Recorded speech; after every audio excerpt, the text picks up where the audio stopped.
the previous owners of the Alta Vista Plantation. Before Prairie View A&M was founded, it was a slave plantation in Prairie View, Texas.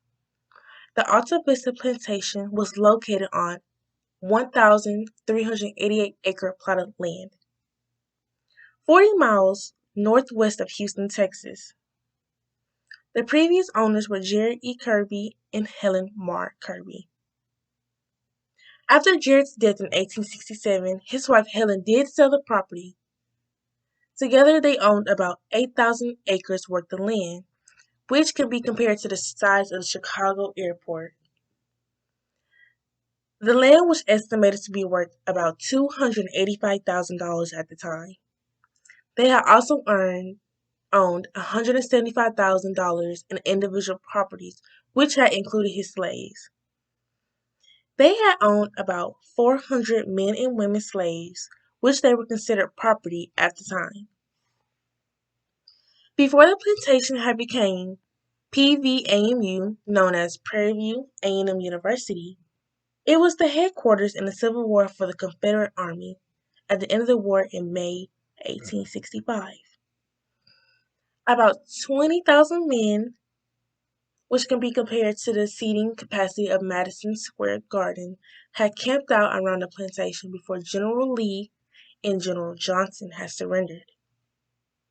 While the men camped out at the Alta Vista Plantation, their other general, Davis, was captured while trying to reach Hempstead, Texas. But they had surrendered by the time he had reached Hempstead, Texas.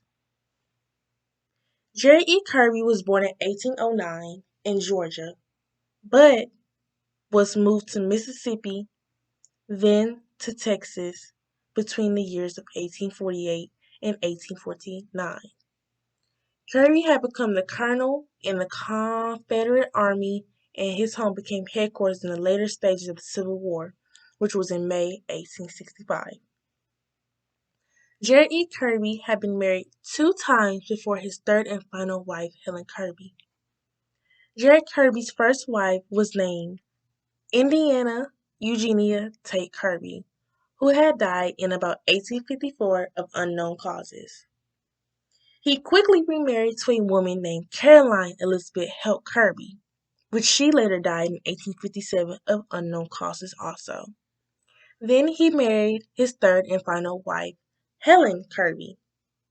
Jerry E. Kirby had 2 children with his first wife.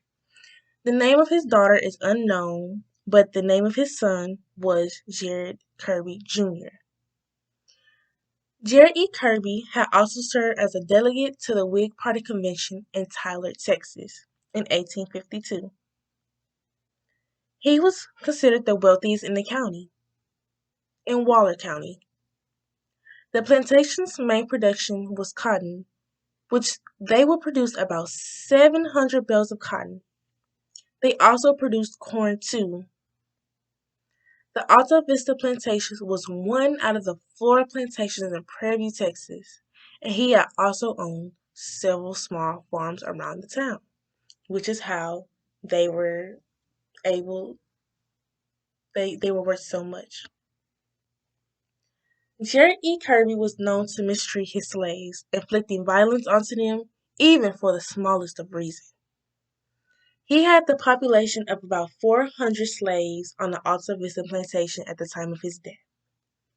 Before his death, Jared E. Kirby had slaves escape from the plantation. His slaves was known to run off to Mexico for a better life and to escape the treatment that was inflicted on them by their slave master. The treatment of the previous slaves said that Jared was a mean master and was very violent towards them. Jared had slaves Jared had runaway slaves from the plantation.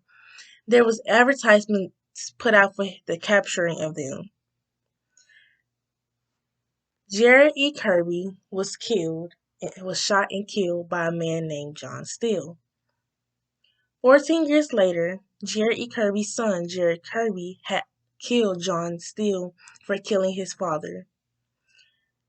Jared Kirby was shot by a pistol fired to his body near Hempstead, Texas.